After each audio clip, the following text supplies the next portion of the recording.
Hello and welcome to another IT Leadership Series. Today we have David Scheckter, who is the VP of Information Technology and Digital Transformation for the Karma Group. And hi David, how are you? Hi Claire, how are you? Good. So how's Indonesia going? Because I know that you're out there at the moment. Yeah, so in Bali, Indonesia, didn't make the choice to fly back to Oz, but yeah, look, I think it's very interesting. Yeah, tourism is absolutely dead. There's not one resort open. All the restaurants are closed. Yeah, so everybody's working from home. Yeah, and in all our international offices had to close down pretty much all of our resorts. So a lot of the revenue stream at resort-facing customer side of the business is stopped, but we're trying to now just drive a lot online through our customers and yeah. So that's it. So Indonesia and India. So that's all shut down.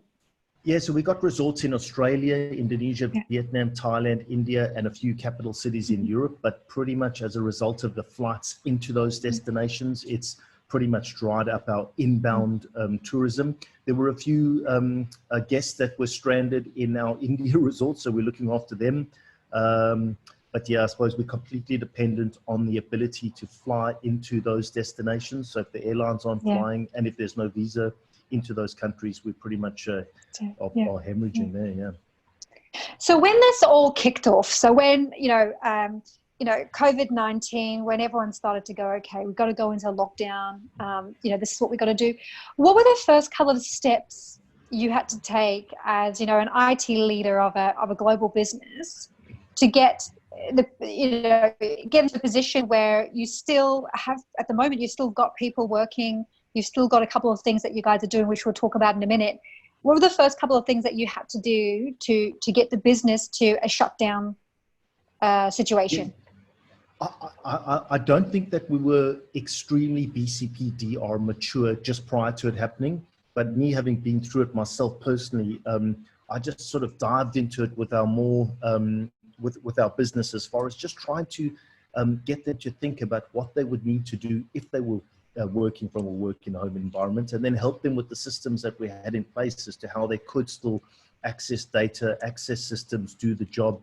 Of course, at the resort level, it's very face-to-face, but from the back office, administration and driving new sales and marketing, that process, they were all used to coming into an office and working in an office environment, and now we need to get them working from home. So it was pretty much just trying to speak to them about what it would mean for them if they were working from home. A lot of them didn't believe that that would happen, so they weren't.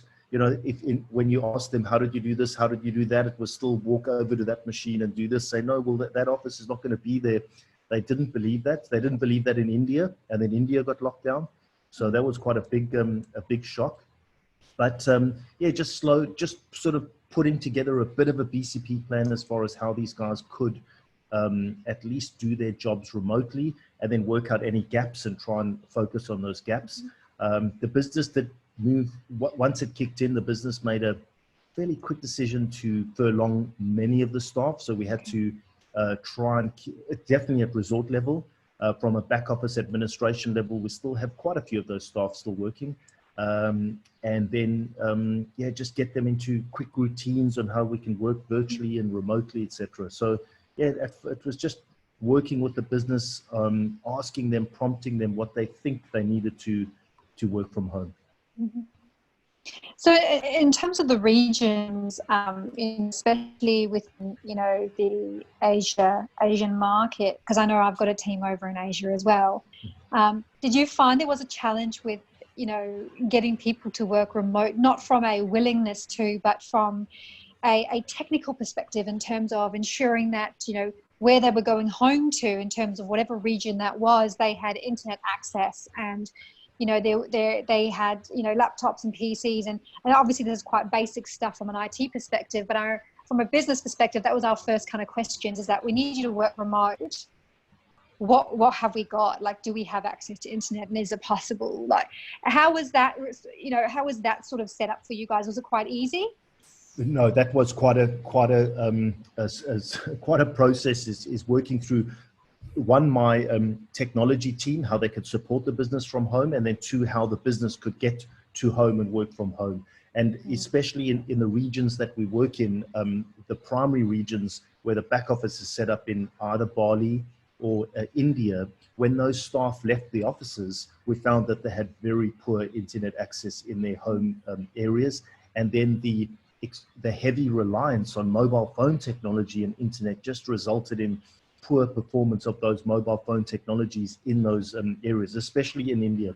India, where we are in Goa, it doesn't have a great infrastructure for fiber internet outside of office areas. And if you pay a lot of money to get the fiber internet, and the local neighborhoods aren't a fan of fiber internet being installed into their local villages, etc. So that did create some problems as far as internet connectivity.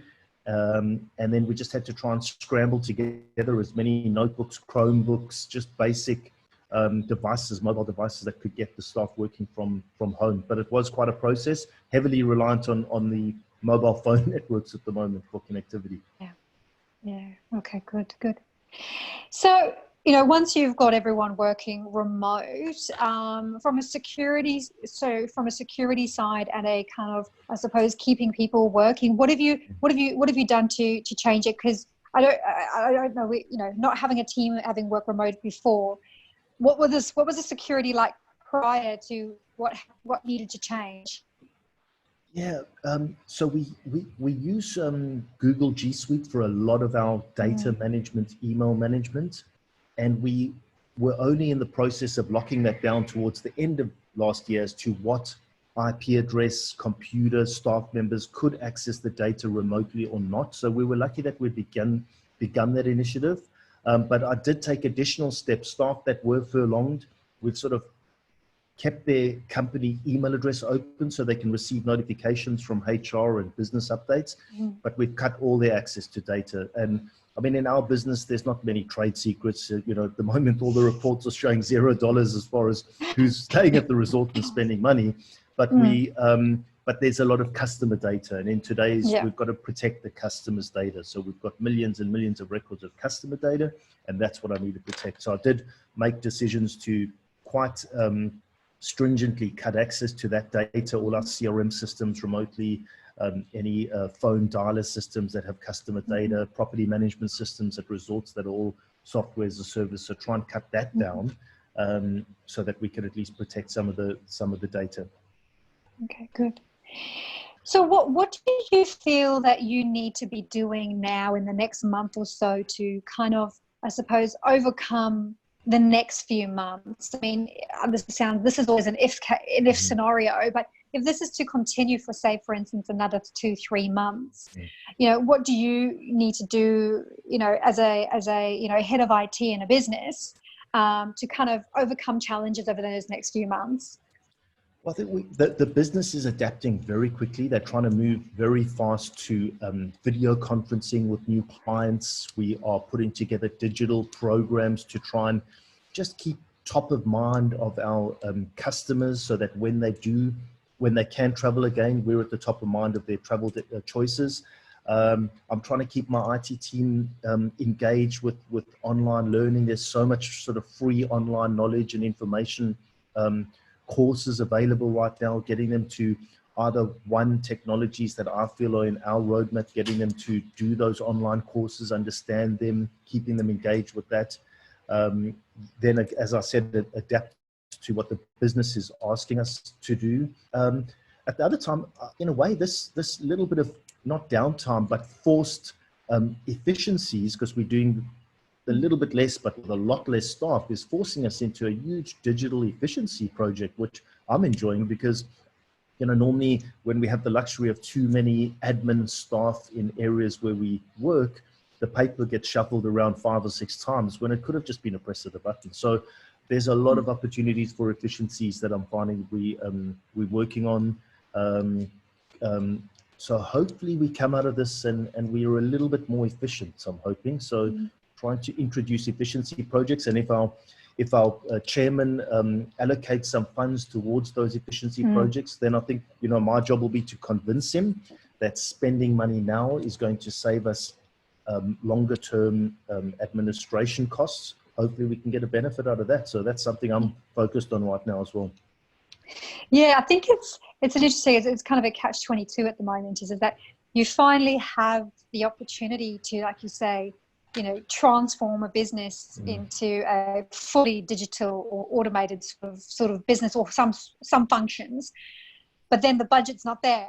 It's like, this is the perfect time. And yeah, so, you know, it's that's been an interesting time. I have got clients that are going ahead with their projects because they can now race through projects a lot quicker because they've got the time. And then I've got clients who are holding off on the projects and the teams are just waiting to go. So it's been a very interesting time at the moment. So through this process that you have been through, I mean, obviously we all know the travel and hospitality industry, tourism industry has been the hardest hit. We all know that. And also the startup industry has been pretty hard hit as well. Through this process that you've been through, what do you think would be a good takeaway, something that you've learned along the way that you feel would help another, you know, IT leader going through a similar situation, or maybe not at the point yet where they're having a full shutdown? What sort of tip would you pass on? I suppose I'm thankful that I was pushing a few years ago to try and be a change management advocate for trying to move as many of our systems to the cloud, because that really has helped. So that was key. It's I think having that up-to-date business continuity disaster recovery plan, that was just, I mean, I always knew I had a rough skeleton picture in my head of what needed to be done. But when it all happens at once and you've got to call 15 people or 20 people in 20 different countries and say, let's do what we all agreed a few months ago, that was a little bit slower than I thought. So that was key. Just having I mean, maybe this will also force many of us into now work from home scenarios. So I don't expect we'll have as many offices as we had when we start up again. We will not need them, and staff will be working from home. So that might be a somehow benefit of this. But I think what got me through it was having as many systems, software as a service, cloud-based, that we could just get the staff working from home quite quickly. But yeah, it has been an interesting chapter. Good. Well, thank you so much for joining us today. It was so good to catch up with you again. It's been a while. And like I said, we will catch up in the next couple of months and see where, you know, Karma Group are at and where you're at, and if there's any changes that have happened. And hopefully the changes are, we're now planning for the future, you know, and what's to come. I think everyone's in a mindset of, yes, we've declined quite significantly, that when everything opens up again, it's going to be a pretty steep growth curve. So, you know, what you're doing now is planning and obviously supporting sales, marketing to continue, you know, building automations and continue touching base with customers. Hopefully that once we reach, you know, a situation where everything unlocks, that'll obviously pay off as well. Yeah, look, I think we also see opportunities around maybe some distressed assets. There's going to be so many resorts and people that will need to be selling their resorts off soon cheap. So maybe that's also an opportunity for us to even turn this around and expand our portfolio, or expand the dots on the map into some new destinations. So that's could be a small positive out of this, but requires funding. Yeah. Well, you know, positive thinking. That's you're in the right, you know, what frame of mind at the moment. So it's looking at the opportunities right now. So, but yes, thanks so much for being with us today. And like I said, we'll catch up in the next couple of months. Thank you, Claire.